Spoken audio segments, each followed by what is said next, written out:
আসসালামু আলাইকুম। আমি গত কয়েকদিন ধরে দেখতে পাচ্ছি যে মালয়েশিয়া কলিং ভিসা নাকি খুলে গেছে, অনেকেই বলতেছে। তো খুলে গেছে নাকি, চলেন আজকের ভিডিওতে ক্লিয়ার করে জানিয়ে দিই মালয়েশিয়া কলিং ভিসা কি অবস্থা বর্তমান। আপনারা গুজবে কান দিবেন না। এখন পর্যন্ত দুই দেশের সরকার কোনো অফিসিয়ালি ঘোষণা দেয় নাই যে মালয়েশিয়া কলিং খুলে গেছে, এত তারিখ থেকে মেডিকেল শুরু হবে। মালয়েশিয়ার মানব সম্পদমন্ত্রী উনি একটা সিদ্ধান্ত নিয়েছে যে আগে যে FWCS এর মাধ্যমে কর্মী নিয়োগের জন্য কোটা আবেদন করতো, সেটা একটু চেঞ্জ করেছে কি ইমিগ্রেশন সিস্টেমে।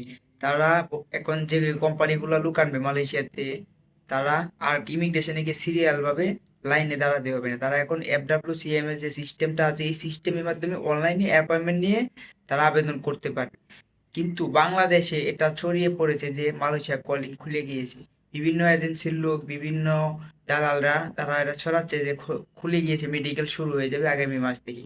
আপনারা বললেও কেউ বই টই জমা দিবেন না যতক্ষণ না পর্যন্ত সরকারি অফিসিয়ালি ঘোষণা না আসে। এতক্ষণ পর্যন্ত আপনারা অপেক্ষা করেন।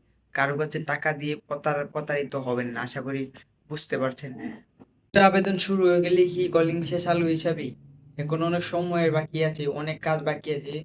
মাত্র কোটা আবেদন শুরু হয়ে গেছে। কোটা আবেদন করার পরে কোম্পানি আবেদন করবে, অ্যাপয়েন্টমেন্ট নিবি, তখন দেশের গভর্নমেন্ট তাদেরকে একটা ডেট দিবে। এই ডেট মধ্যে তাদেরকে ইন্টারভিউ নিবে, কতজন লোক লাগবে কি এক বিষয়ে ইন্টারভিউ নিবে। তখন তারা যাচাই বাছাই করে দেখবে, দেখার পরে যদি মনে হয় না সবকিছু ঠিকঠাক আছে, তাহলে তারা অ্যাপ্রুভাল দিবে।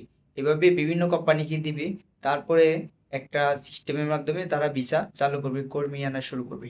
এখন সবাই ভালো থাকেন, সুস্থ থাকেন। আমার ভিডিওটি দেখার জন্য ধন্যবাদ।